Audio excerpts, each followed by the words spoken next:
아버지 하나님, 성도에게 평안과 평화를 허락하셔서 맑고 깨끗한 심령으로 주를 섬기게 하시니 오직 주님만이 전능자이심을 감사합니다.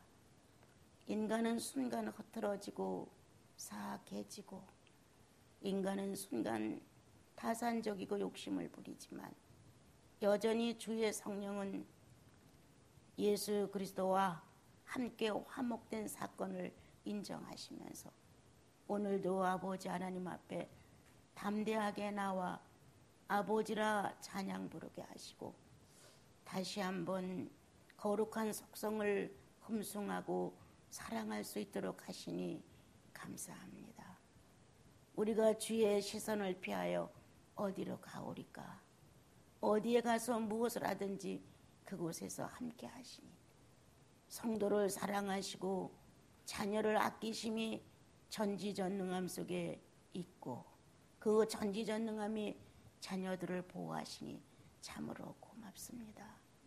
이 땅에 끝없는 자비와 공유를 베푸사 사찰에 맞는 축복을 허락하시고 여전히 예배가 진행될 수 있도록 한반도를 지켜주시니 머지않아 북한도 예배가 자유로울 수 있도록 축복하옵소서. 전 세계 어디 구석구석마다 하나님을 높이고 그리스도의 구속을 자랑하고 성령의 충만함을 드러낼 수 있는 모든 예배가 충만하도록 모든 성도의 가슴 속에 소원이 되게 하옵소서. 감사합니다. 예수님의 이름으로 기도합니다. 아멘. 성경 말씀은 다니엘서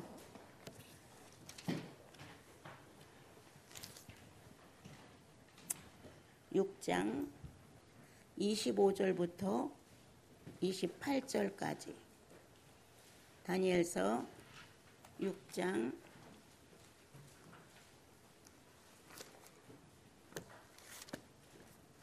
25절 같이 읽읍시다.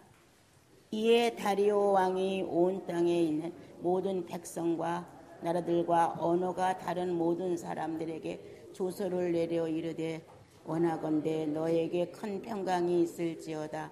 내가 이제 조서를 내리노라. 내 나라 가나안 아래 있는 사람들은 다 다니엘의 하나님 앞에서 떨며 두려워할지니 그는 살아계시는 하나님이시요 영원히 변하지 않으실 이시며 그의 나라는 멸망치 아니할 것이요 그의 권세는 무궁할 것이며 그는 구원도 하시며 건져내기도 하시며 하늘에 쓰든지 땅에 쓰든지 이적과 기사를 행하시는 이로서 다니엘을 구원하여 사자 입에서 벗어나게 하셨음이라 하였더라. 이 다니엘이 다리오 왕의 시대에 바사 사람 고레스 왕의 시대에 형통하였더라. 아멘. 어느 교회인가 또 한 주가 가고 또 한 주가 시작되는 날로 다가왔습니다. 주님은 나와 여러분의 사생활 속에 무관심이냐 관심이냐, 나는 주님에 대하여 관심이냐 무관심이냐.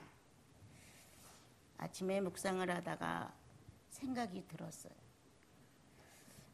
주님이 나에 대해 무관심을 하신다면 난 어떻게 될까? 또 내가 주님에 대해 무관심하다면 결과는 어떻게 빚어지는 걸까? 예수 믿고 영생 안에 들어온 영혼의 맑고 깨끗한 그 영혼이 주님을 향해서 관심을 갖는다. 어떤 관심일까? 무관심해졌다. 왜 무관심해졌을까? 우리들이 상황이 어지러워지고 연약함이 노출되고 내 힘으로 안 된다는 상황이 오게 되면 아마 우리는 다 관심적으로 주님을 찾아갈 수 있을 겁니다. 그러나 그렇지 않은 상태에서 내가 이렇게 평안함으로 주님 모른다 하지 않을까? 내가 이렇게 모든 조건이 원만함으로 내가 주님을 등한시하는 것이 아닐까. 내 형통한 날에, 행복한 날에, 근심 걱정이 별로 없는 그날에 내가 타락하는 것이 아닐까. 어떤 관심이냐. 이렇게 생각을 좀 해보고, 나는 어떨 때 무관심하는 걸까? 나는 어떤 때 주님에 대하여 관심이 없는 걸까? 너무나 어렵고 힘들 때 나는 잠깐 주님을 놓는 걸까? 아무리 기도를 하고 소원을 빌고 그 뜻이 이루어져야 된다고 애원을 하는데도 결과가 전혀 없다. 이때 나는 주님에 대해 무관심하는 걸까? 아니면 내가 살아가는 조건이 왜 괜찮아서 이 정도만 유지돼도 좋으니까 나는 무관심하는 걸까? 내가 주님에 대하여 관심하는 걸 하는 것과 무관심하는 것에 대하여 좀 살펴보고, 또한 주님이 나에 대해 무관심한다면 난 어떻게 될까? 주님이 나에 대하여 관심하고 계시기에 현재 내 결과는 어떤 것일까? 우리는 성도라는 거룩한 이름을 가졌고 자녀라는 신분을 떼을 수 없을 만큼 유전자가 동일하다는 사실을 너무 많이 배웠습니다. 하나님과 성도는 유전자가 같다. 아버지와 아들은 유전자를 피해갈 수가 없다. 아버지가 가지고 있는 속성을 자녀들은 발휘하고 싶어서가 아니라 자연적으로 그렇게 된다. 그건 유전자의 힘이다. 많은 나날을 여러분과 같이 주님에 대한 것을 공부하고 또 예배를 드리면서 유전자가 같은 나를 찾아오시는 그분, 유전자가 같기에 자연성으로 찾아갈 수밖에 없는 나, 이렇게 유전자의 반응이 움직여서 예배라는 것이 진행이 되고 그 유전자의 반응 속에서 또 하나의 창조의 유전자를 발견하게 된다. 아, 이래서 주님은 이렇게 하셨군요. 아, 이래서 독생하신 그리스도가 이 땅에 오셨군요. 뭔가가 자기 안에서 자기가 알아들 수 있고 직시할 수 있고 또 이것을 내 스스로 내뱉을 수 있을 만큼 확실한 증거가 마음 안에서 이루어져 나간다. 우리는 주님 곁을 떠나서는 살 수 없다는 사실을 누구나 다 압니다. 그런데 망령 뗄 때 뭔가 자부심이 느껴지고 뭔가 내 인생은 내가 해결할 수 있는 것 같을 때 나는 관심 없이도 산다. 주님이 나에게 관심 안 가져도 산다는 거예요. 그래서 저마다 자기의 지니고 있는 그 전능성을 발휘해보고 싶고 그 능력을 인정받고 싶은 것이 우리들의 본능이 아닌가 생각이 됩니다. 성도라는 거룩한 무리의 한 사람, 자녀라는 혈육의 유전자가 같은 이런 혈맥에 대한 자녀의 신분, 주님은 무관심할까 무섭다. 상실한 마음대로 나를 내버려 둘까 봐 무섭다. 내가 성령을 거스리는데도 그분은 책망하지 않는다. 무섭다.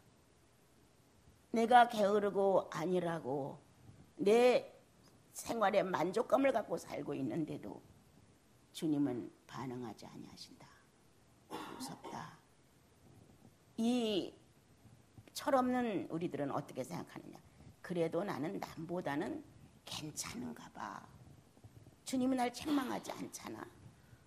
내가 남보다 만약에 잘못 산다면 주님은 나를 책망할 텐데 그래도 나는 다른 사람들보다는 그렇게 잘못 사는 건 아닌가 봐.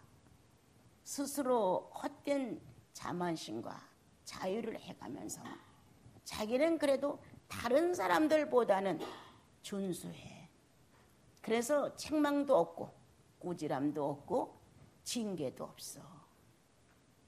이렇게 자기 생활의 평탄선 속에서 스스로 함정에 빠지는 결과를 많이 가져온다. 주님은 이미도 책망하셨다. 의인답지 못하기 때문에 이미도 꾸지람했다. 양심 안에서 한 가정의 가장을 통하여 아니면 아내를 통하여 자식을 통하여 어디를 통해서라도 부작용이 났고 주님은 징계했다. 우리들 사생활에 관심을 가지신 그분은 꾸지람하신다. 몸과 성령의 맥박이 내 영혼 안에 뛰지 않는다. 확실해가 내가 예수의 사람인데도 불구하고 오랜 시간 동안 성령과 내가 연합되지 못하고 있다는 사실, 주님은 이미도 많이 책망하셨을 것이다. 내가 내 만족에 즐거워하고 있었을 때에도 그렇게 만족의 즐거움으로 끝날까 봐 주님은 간섭하신다. 먹고 마시고 살음에 부족이 없어. 하고 싶은 거, 즐기고 싶은 거, 누리고 싶은 거 다 했을 때에도 그 상황 속에서 그리스도를 찾아 나가지 않는다. 그러한 상황으로 마감을 할까 봐 주님은 징계하신다. 나 잊지 마. 너의 불행 속에도 내가 있었고 너의 행복 속에도 내가 있어. 그런데 우리는 이렇게 불행과 행복과 평범한 세 가지의 삶을 살아가면서 내 멋대로 생각을 한다. 그래서 주님은 나를 상실한 마음대로 버려둔다. 책망받는 영혼은 복이 있습니다. 꾸지람을 받는 영혼은 복이 있습니다. 징계받는 영혼은 복이 있습니다. 환경을 통하여 징계를 하든 내 자신에게 직접 관계된 것을 징계하든 가족 누구를 위해 통해서 징계를 하든 징계를 받는 그 가정과 거기에 함께 동참해가는 복이 있습니다. 그거는 주님의 관심사입니다. 책망을 받지 못하는 것 부끄러운 일입니다. 잘못됐는데 허황기가 많은데 내 수준에 안 맞는데 불구하고 그렇게 찾고 누리고 즐기고 싶은 그때 주님이 나를 꾸지람하지 않는다면 난 버린 자식이다. 나와 여러분은 버린 자식이다. 내가 사치와 약간의 허영과 성도답지 못한 허세를 부릴 때 주께서 책망하지 않으신다면 상실한 마음은 점점 악해진다. 하나를 사면 두 개를 더 가져오고 싶다. 둘을 누리고 나면 세 개를 또 누리고 싶다. 이게 나와 여러분이 가지고 있는 절제 없는 사고다. 그래서 나와 여러분은 살아가면서 주님이 널 책망하더냐? 주님이 당신을 꾸지람했소? 주님이 당신을 징계하셨소? 거기까지 축복이요. 만약 징계도 꾸지람도 책망도 안 하셨다면 무관심이다. 할 만큼 했기 때문에 더 이상 손댈 수 없이 되었다. 너. 그러므로 너는 너의 전지전능을 사용해서 살 것이고 너의 전능성을 과시하며 살 것이고 그 전능성을 바닥이 나도록 쓰고 싶을 것이다. 그러므로 성경에 기록한 대로 상실한 마음대로 나는 너를 버린다. 네 스스로 일어나서 그 상실한 마음을 회복하려고 몸부림쳐봐라. 네가 나를 부르짖어봐라. 내가 듣는가? 네가 소리쳐봐라. 내가 네 앞에 오는가? 네가 부르짖어도 네가 소리쳐도 나는 너에게서 없는 존재다. 이렇게 성경은 기록을 해놓으셨습니다. 나는 여러분에게 말하고 싶습니다. 정말 책망을 받습니까? 감사합시다. 꾸지람을 받습니까? 기도합시다. 징계가 왔습니까? 소리치고 외쳐 주님께로 달려갑시다. 나는 그래도 주님의 자녀요. 난 그래도 성도입니다. 이렇게 자신을 밝혀낼 때 주의 성령이 기쁘셔서 달려오는 나와 여러분을 끌어안습니다. 그래. 탕자처럼 그렇게 됐어도, 그렇게 네 멋대로 너의 모든 원함을 잘대로 쓰고 왔어도 아비의 본질은 자식의 품에 오는 것이다. 달려오는 자녀의 마음과 끌어안고자 하는 아비의 마음은 더더욱이 하나라는 간절함 속에 뭉쳐진다. 자식이 아비를 끌어안을 때, 아비가 자식을 끌어안을 때 마음은 하나일 뿐이다. 둘이 되지 않는다. 그만큼 아비는 자식을 놓고 그렇게 관심 속에 있었다는 것이다. 오만스럽게, 교만스럽게 형통한 날에 남보다 믿음이 좋아서 보호를 받는 것 같은 자만심, 괜찮은 날에 그럭저럭 원만한 생활을 해나가면서 남들에 비해서 나는 주님으로부터 책망이 오지 않는다는 이 어리석은 자만심에 빠져서 상실한, 하나님을 향하여 상실한 마음이 된 이 상태를 주님이 건드리지 않는 상태까지 가 있는데도 불구하고 찾지 않는다는 거예요. 주님은 알았다. 책망을 해도 돌이키지 않았다는 사실. 주님이 꾸지람을 하고 호되게 호통을 치는 환경을 만들어 주었어도 주님께로 발걸음을 돌리지 않았다는 현실. 화가 나서 어떤 사건을 뒤죽박죽을 만들어 놓고 어느 때는 망신을 당하게 만들고 어느 때는 아프게도 만들고 어느 때는 엄청난 손해를 만들고 갖가지 상을 다 갖다가 징계라는 이름으로 이끌어 갔었다. 마음이 마비될까 봐, 자기가 가지고 있는 환경에 머무를까 봐 주님은 거기서 다시 한번 내가 너를 얼마만큼 지키고 있고 내가 너를 얼마만큼 사랑하고 있는지를 말해주고 싶다. 그래서 책망이라는 것, 꾸지람이라고 하는 것, 징계라고 하는 것으로 찾아오셨다. 이렇게 여러 가지 방법으로 나와 여러분의 영혼을 상실한 마음대로 버리지 않게 하기 위해서 행사를 하시지만 나와 여러분은 관심이 없다. 꾸지람 들을 때 그것으로 끝나고 책망 받을 때 그것으로 끝나고 환경의 모든 어려움이 왔을 때 그것으로 끝나고 어느 상황에서도 그리스도를 발견하지 못했다. 주님은 이럴 때 나는 너를 놓는다. 네가 나를 다시 찾아 나의 하나님이라고 소리치기까지 나는 너에게 섣불리 다가가지 않는다.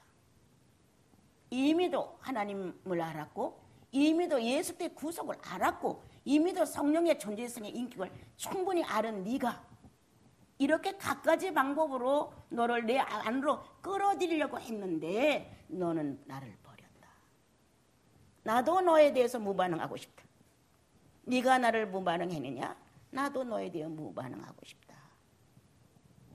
여기서 끝나는 것이 아니라 우리는 시절을 쫓아 영혼의 성장이 와야 되는데 시절을 쫓아 영혼의 성장이 무너지고 있다. 지금. 이것이 무섭다. 그리스도를 영접한 연수에 비하여 나는 얼마만큼 예수의 몸을 만들었을까? 나는 얼마만큼 성령과 내통을 하면서 예수 그리스도를 바깥으로 표현하는 데 있어 하나님의 성자 그리스도가 거침없이 나올 수 있는 마음이 열리고 상대가 뭔가 반성을 하고 환경이 바꿔지고 이러한 일처리를 주의 이름으로 할 수 있을 정도 우리를 주님은 이끌고자 한다. 자기 자신의 자아 하나를 못 이길 때가 허다하다. 한 가정 안에 너와 나라는 부부 사이에 어떤 하나가 용납되기가 쉽지 않다. 너와 나, 우리라는 자녀 관계까지의 공동체 안에서 정말 성직자야. 정말 성령의 사람이야.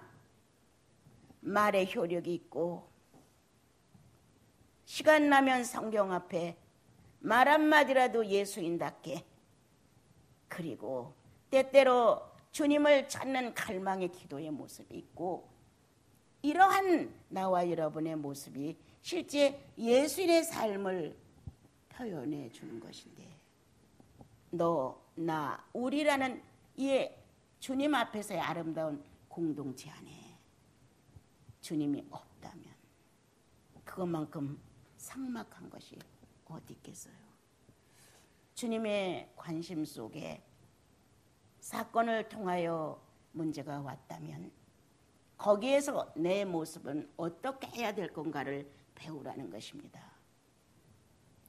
꾸지람 속에 무언가 잘못 놓인 것을 모르고 있기 때문에 그 꾸지람 속에서 발견해서 잘못 놓아진 것들을 정상으로 놓으라는 겁니다. 주님의 징계 같은 무서움이 나의 의지를 흔들 만큼 어려운 문제가 올 수가 있습니다. 여러분, 자식의 문제일지 내 본인의 문제일지는 몰라도 그렇게 올 때 우리는 어떻게 해야 하는가? 얼마만큼 주님이 나를 당신의 것으로 소유하기 위하여 이 방법을 쓰시는 걸까? 얼마만큼 나를 가져가고 싶으셔서 주님은 이렇게 하시는 걸까? 얼마만큼 내 가정 안에 나를 능력자로 예수의 사람으로 만들고자 원하시는 걸까? 이렇게 예수를 찾는 기회로 아버지 성부의 마음이 자식을 놓는 어떤 계획을 위하여 목적을 달성하고자 하는 그분의 섭리를 찾아내야 됩니다. 왜 이렇게 하시는 걸까? 무엇 때문일까? 내 성장이 너무나 미흡하니까 이런 기회를 통하여 성장하기를 원하시는 걸까? 아니다. 내 아버지는 나에게 자신 있게 죄와 세상을 책망할 수 있는 능력자로 만들기 위해서일 것이다. 내가 내 삶의 자그마한 일 중에 지금 이 말씀이 나를 크게 위로를 해주셨어요. 이것도 아니고 저것도 아니고 이런 문제도 저런 문제가 아니라 네가 만나는 상황에서 사단과 세상을 책망할 수 있는 자로 서라. 이렇게 내 마음에 어느 날 이게 크게 왔습니다. 그래서 내가 나에게 너 패배요. 넌 누구냐? 네가 사망에서 생명으로 옮겨진 실제의 사건을 가슴에 품지 않았었냐? 너 누구냐? 성령을 붙들고 울어본 경험이 한두 번이냐? 성령의 실존이 네 속에 있지 않았느냐? 이렇게 연약해지는 나를 책망하는, 그래서 다시 나를 주님 앞에 세워주는, 상황에 어려우면 엄청 나를 공경에 빠뜨리고 있지만 세상아 네가 뭐야? 사망아 네가 뭐야? 그리스도가 무덤에서 부활로 일어난 현실이 그대로 존재하는 것처럼 나 패배도 일어난다. 그분이 나와 함께 존재하는 한 나는 결코 너한테 승복할 수 없어. 깜깜해져도 내가 무덤에 내려가는 자처럼 어두워져도 모든 게 다 산산조각이 나고 패배가 묻혀진다고 할지라도 난 문제되지 않는다. 이렇게 세상과 어둠을, 절망과 음부를 책망할 수 있는 너 되어야 한다. 그렇지 않으면 현실에 끌려다니고 사람 눈치에 매달려 살게 되고 비굴해지고 천해진다. 이런 어떤 날에 주님과의 교제성에서 얻어진 내용이었어요. 그때 내 눈이 뻘겋도록 울었고, 내가 바라는 건 거의 인간이 원하는 30%가 끼어 있었고, 주님만을 원하고 그 뜻을 성취해보자고 하는 건 70%였다 할지라도 그건 내가 판단한 계산이고 주님이 보셨을 때는 여기였을지도 모릅니다. 주님을 위한다고 하는 것은, 그 뜻에 맞춰 살고자 하는 것은 30%였을 것이고, 나를 위해서 모든 것을 합리화시키면서 가는 것이 70%였을지도 모릅니다. 이렇게 허무맹랑한 삶을 살고 있는 나에게 주님이 어느 날 성인도 내 목표가 아니고 정말 성령 충만도 내 목표가 아니라 그건 나만을 위한 어떤 이기심이 거기에 들어있다는 거. 그래, 절망할 때 절망을 책망하자. 어둡고 캄캄한 날에 책망해보자. 내 이기심에 불타 나를 세워보려고 하는 그때 나를 책망해보자. 앞뒤를 구분하지 못하고 분별력을 상실해가는 그때 넌 누구야? 너에게 존재하는 성령은 총명의 신이 아니야? 그렇게 분별력이 없어? 발람처럼 뇌물의 눈이 어두워 그것을 덜썩 잡아? 너 누구냐? 이렇게 어떠한 것보다 많은 사람이 나를 인정하는 것보다 내 경제가 풍부해서 편안히 사는 것보다 내 건강이 좋아서 몇 시간 주님 앞에 헌신하는 것보다 더 중요한 것은 나를 책망할 줄 아는 것이다. 나를, 너 누구냐? 환경과 나를 엄습해온 불행에 대하여 단호하게 책망한다. 그리스도가 한순간 죽어 없어진 존재가 되었어도 하나님의 독생이신 그리스도는 3일 만에 그대로 그 모습을 가지고 살아나셨는데 변한 게 하나도 없었다. 그 현실 그대로를 직시하시고 일어나셔서 여전히 제자들과 더불어 생선을 띠셨다. 뭔가 확 변하고 뭔가 확 이루어지고 뭔가 큰 성과가 거둬지고 이러한 것이 아니라 그냥 사는 삶이다. 이러한 삶 속에 얻어졌던 그것들, 여러분 삶 속에 주님의 책망이 있었습니까? 주님의 꾸지람이 있었습니까? 상황과 모든 형편들이 어순해진 것, 그분의 시선입니다. 그분의 목소리입니다, 여러분. 그분의 들으심입니다. 또한 조금 더 깊이 징계가 있었습니까? 결코 잘못해서만은 아닙니다, 여러분. 내가 깊이 잠들까 봐, 내 현실에서 주님에 대한 감각이 무뎌질까 봐, 원만한 생활 속에 주저앉을까 봐, 내가 이 정도는 할 수 있다고 자부할까 봐 주님이 나에게 그러한 사건을 허락하셨다. 얼마나 사랑하는 걸까? 사랑하는 자에게 매를 들어 징계를 친다고 하는 것 얼마나 어려운 건지 압니까, 여러분? 얼마나 어려운지 알아요. 어린아이를 잘못했을 때 바깥에 내쫓는 것이 내 울분이 섞였다면 괜찮지만 내 울분이 안 시작된 순수한 교육이라면 마음이 어렵습니다. 내 울분이 섞인 것은 내 분이 풀어져야 되기 때문에 그렇게 안타깝지 않습니다. 그러나 그것이 빠져있는 내 자식이니까 교육을 바로 해야지. 내 자식이니까 남한테 손가락질 받지 않게 해야지. 내 자식이니까 죽은 이후에도 누구의 자식이었다고 순수한 살아있는 교육을 하고 싶으면 잘못했을 때 그 아이를 바로잡기 위해서 바깥으로 내쫓은 부모의 마음은 그보다 더 어렵습니다. 더 안타깝습니다. 행여나 삐뚤어지지 않을까, 이럴 때 걔가 악심을 먹지 않을까, 이럴 때 서운함을 갖지 않을까, 이럴 때 얘가 반성을 하는 걸까. 부모의 마음은 한결 더 갈등하고 방황하게 됩니다. 주님도 그러셨다는 겁니다. 책망할 때 받아들이는 걸까? 꾸지람을 할 때 나 이거 잘못됐나 보다 라고 돌아오는 걸까? 징계를 할 때 정말 그 어둡고 캄캄한 의지조차도 움직일 수 없는 그런 상황이 왔을 때 나를 찾아 나오는 것일까? 내가 그 영혼 안에 산 존재로 정말 존재하는 것일까? 주님의 마음은 그렇다는 겁니다. 상실한 마음대로 버림을 받는 자가 불행한 자지, 책망받고 꾸지람받는 거, 징계받는 거 결코. 우리는 새롭게 마음을 잡수고 주님의 관심이었어. 주님이 내 생활의 관심이었어.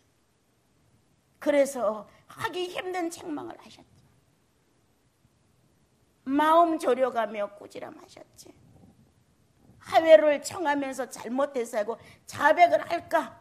아니면 내가 뭘 잘못했어? 하고 악한 대로 빠질까? 얼마나 노심초사 그분의 마음은 어려웠을까? 이렇게 징계를 했을 때 내가 뭘 얼마나 잘못했기에 이와 같은 걸 받아야 욥처럼 자기의 의를 드러내며 자기의 잘하는 것들을 막 추억하면서 나는 이렇게 책망을 받을 사람이 아닌데 라고 하고 나올까? 아니면 아버님 징계를 하심에 아버님의 마음은 얼마나 어려우십니까? 내가 이만큼 잘못했습니다. 이렇게 하나님 아버지의 존재성이 자식을 아끼는 마음을 배려하여 할 수 있는 것일까? 그분은 그렇게 어렵다. 죄 없는 그분은, 악을 모르시는 그분은 한 성도를, 한 자녀를 바로 교육하는 일에 있어 엄청 어렵다. 그러면서 나는 너를 관심 있게 본다. 내 유전자가 네 영혼 속에 존재하는 한 너는 내 전부의 관심사야. 이렇게 주님은 나와 여러분을 관심 있게 이끌어가고 계신 겁니다. 오늘 다니엘서를 우리가 보면서 그가 하나님을 경외하는 자기들만의 습관을 따라 3번씩이나 크게 바깥에 들릴 정도로 여호와를 경외하는 모습을 갖고 있었습니다. 그들은 포로 생활을 해야 했고 자기 하나님을 개인적으로 섬길 수는 있지만 전체적인 백성 단체적으로 섬기기는 너무너무 어려웠습니다. 그런데 그렇게 신앙이 다르다고 해서 데려다가 사자굴에 넣었었습니다. 왕은 이 충성스럽고 지혜롭고 총명한 다니엘이 피해를 입을까 봐 애가 탔지만 자기의 권위로 인정한 것이기 때문에 그대로 갔다가 사자굴에다가 던져넣게 됐습니다. 그러나 다니엘은 죽지 않았습니다. 지난날 다니엘이 살아난 사건 속에 내가 교훈을 받은 것이 있습니다.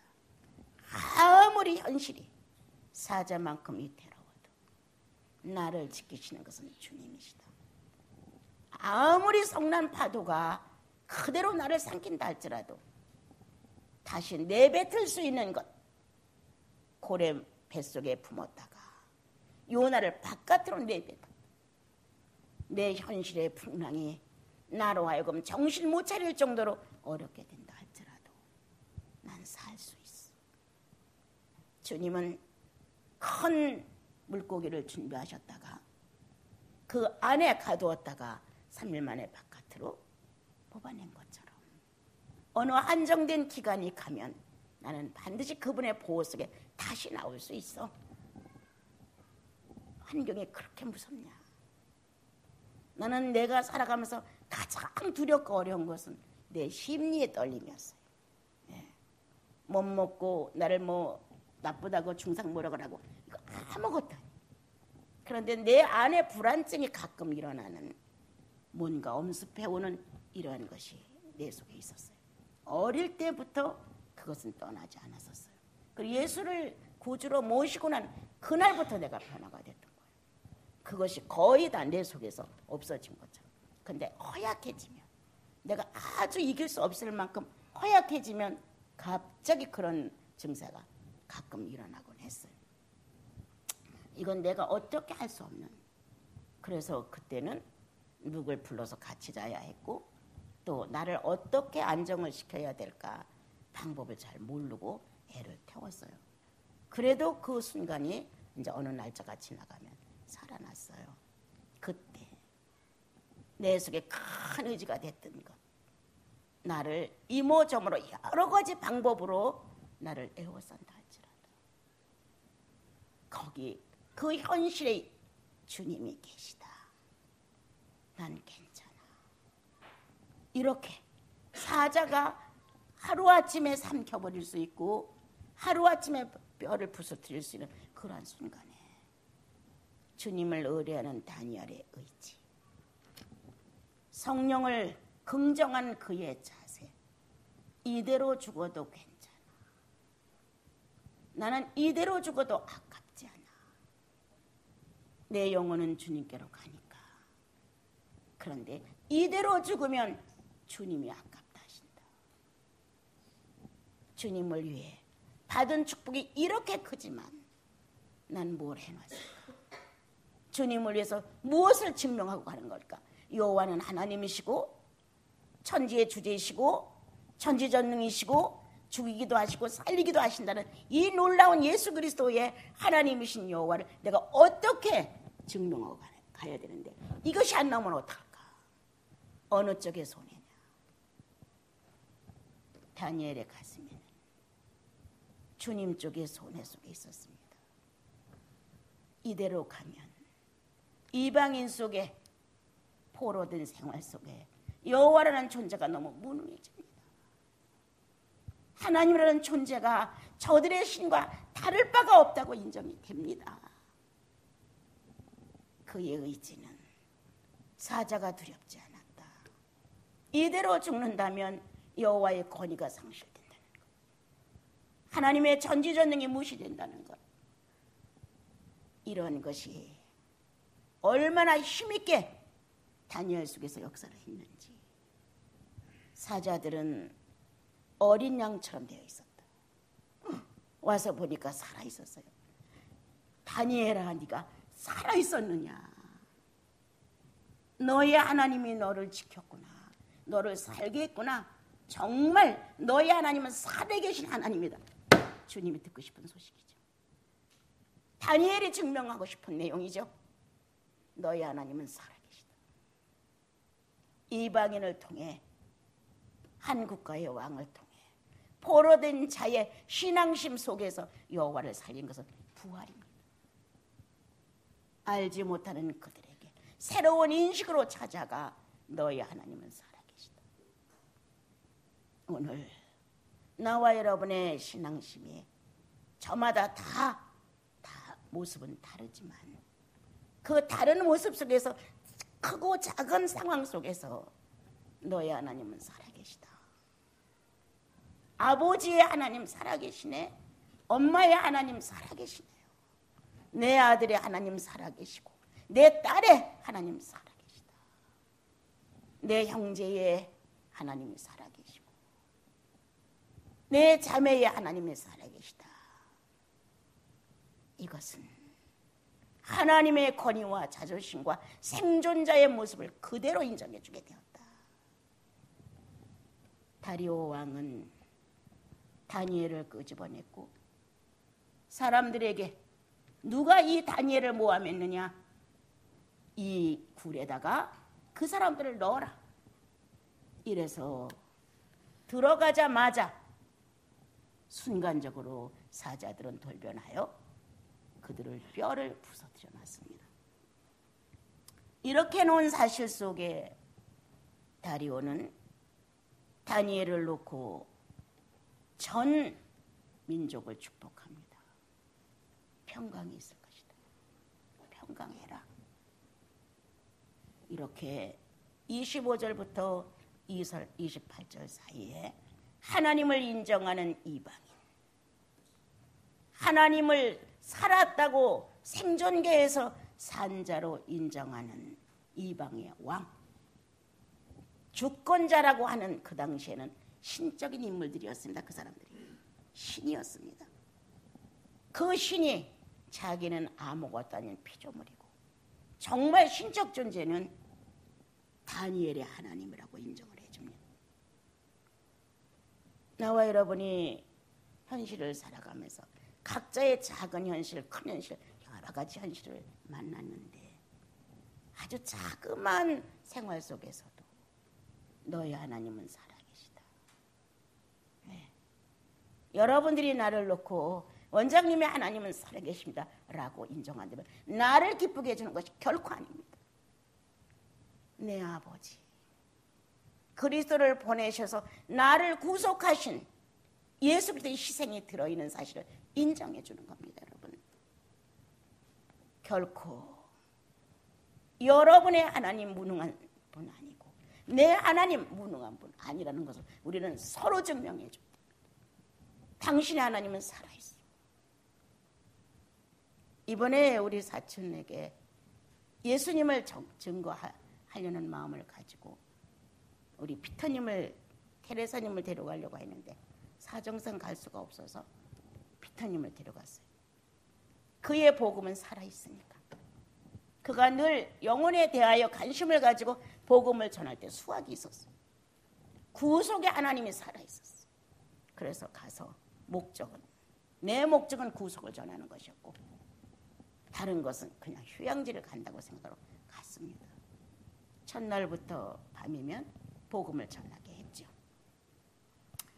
그리고 나는 나머지 식구들을 데리고 밤에 주님의 얘기를 했죠. 이쪽은 이쪽대로 구속의 역사가 새로운 의미를 지니고 상대를 건드려줬고 우리는 우리 쪽 나름대로 새롭게 또 한 영혼에게 주님의 관심이 있었다는 사실이 전달되게 됐습니다. 어디서라도 너희 하나님은 살아계시다. 내 하나님도 살아계시다. 우리가 서로 예수 그리스도를 전달하거나 침태에 빠진 영혼을 끄집어낸다든가 뭔가 방향을 잃어버리고 어두워서 헤매고 있는 길잡이가 되어주는 것은 주님이 살아계시다는 겁니다. 이렇게 살아계신 주님을 증명해주는 다니엘로 인하여 이스라엘 민족에도 축복이 되고 자기만이 신적 권위와 주권을 가졌다고 하는 이방의 왕들이 주님 앞에 무릎을 꿇게 됐습니다. 나와 여러분의 상황에 어떠한 것이 아무리 복잡하고 아무리 혼란스럽고 아무리 슬프고 고통이 심해도 내 의지 안에 무엇이 있느냐죠. 주님 한 분이시죠. 어떠한 상황도 굴하지 않고 다시 일어나셔서 승천에 오르신 그리스도가 나와 여러분 속에 존재하시죠. 그러므로 내가 무엇을 제압하려고 하고 무엇을 가리켜서 어떻게 만들려고 하는 게 중요한 것이 아니라 살아계신 주님을 증명해 주면 됩니다. 그래서 자녀들이 부모를 볼 때, 부모가 자녀를 볼 때, 여러분들이 나를 볼 때, 내가 여러분들을 볼 때 여러분들의 각자의 구주 예수 그리스도이신 그분이 부활하고 있다는 겁니다. 살아계신 하나님. 모든 사람들 속에서 살아나실 수 있는 조건, 그리스도를 영접한 사람들입니다. 그러므로 지금도 나와 여러분은 살아계신 하나님을 상대로 사는 부활이 진행되고 있는 아주 무서운 사람들입니다. 누가 죽었다고 했니? 누가 절망이라고 했니? 누가 무덤에 들어가서 나오지 않았다고 했니? 우리들이 믿는 그리스도는 그렇지 않다. 어둠도 광명이었다. 우리가 사망이라고 말했는데 생명이었다. 시체라고 말했는데 다시 살았다. 금방 사자가 한꺼번에 달려들어 죽일 것 같았는데 양이 되어 다니엘을 지키고 있었다. 어떤 거냐? 나 살기 운동이 아니었다. 어떻게 보면 이방 국가에서 전능하신 내 하나님을 살아있는 존재로 인식을 시키느냐? 여호와가 무능한 신으로 이들에게 남아서는 결코 안 됩니다. 하늘의 신을 땅의 신에 비교하면서 왕들이 자기들의 신이라고 하는데 어떻게 하면 하늘과 땅의 하나이신 주님을 이들에게 인식시킬 수 있는 것일까? 주님 나 죽는 것 괜찮습니다. 사자의 밥이 돼도 괜찮습니다. 이런 건 아무렇지도 않지만 중요한 것은 이방 국가 안에서 이스라엘 민족의 하나님이 죽습니다. 없어집니다. 무능자로 짓밟힙니다. 이것은 안 됩니다.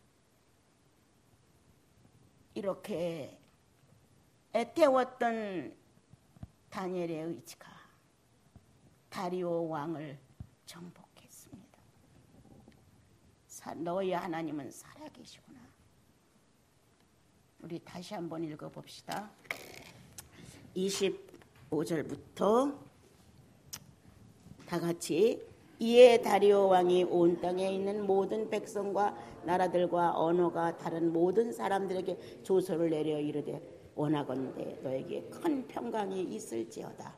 내가 이제 조서를 내리노라. 내 나라의 관할 아래 있는 사람들은 다 다니엘의 하나님 앞에 떨며 두려워할지니 그는 살아계시는 하나님이시요 영원히 변하지 않으실 이시며 그의 나라는 멸망하지 아니할 것이요 그의 권세는 무궁할 것이며 그는 구원도 하시며 건져내기도 하시며 하늘에서든지 땅에서든지 이적과 기사를 행하시는 이로다. 다니엘을 구원하여 사제의 입에서 벗어나게 하셨습니다 하였더라. 이 다니엘이 다리오 왕의 시대와 바사 사람 고레스 왕의 시대에 형통하였더라. 예. 이렇게 다니엘이 어떤 일을 얼마만큼 잘했는지 다 여러분들 읽으면 알지만 나는 그의 권위를, 그의 주권을 인정해 준 열방 앞에, 이방인 앞에, 주권자들 앞에 살아계신 하나님을 인정해 준 이대로 다니엘이 죽으면 여호와가 그들에게 인식 안 된다는, 여호와를 무능자로 놓을 수 없다는 이에 살아있는 자존심이 이렇게 큰 일을 하게 했다고 성경은 기록을 했습니다.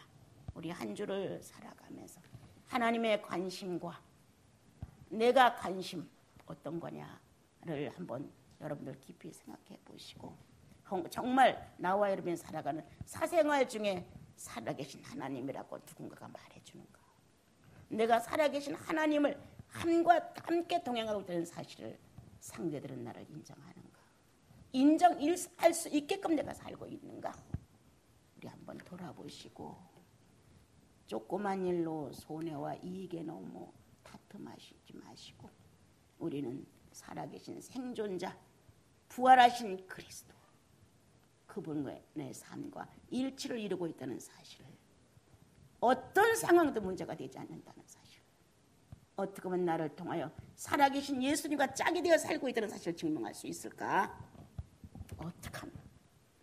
어떻게 하면 내가 구원받았다는 사실을 증명할 수 있을까? 어떻게 하면 내가 성령 있는 사람이라는 걸 증명할 수 있을까? 이게 나와 여러분의 관심사가 되셔서 살아계신 주님 높이고 찬양했으면 좋겠습니다.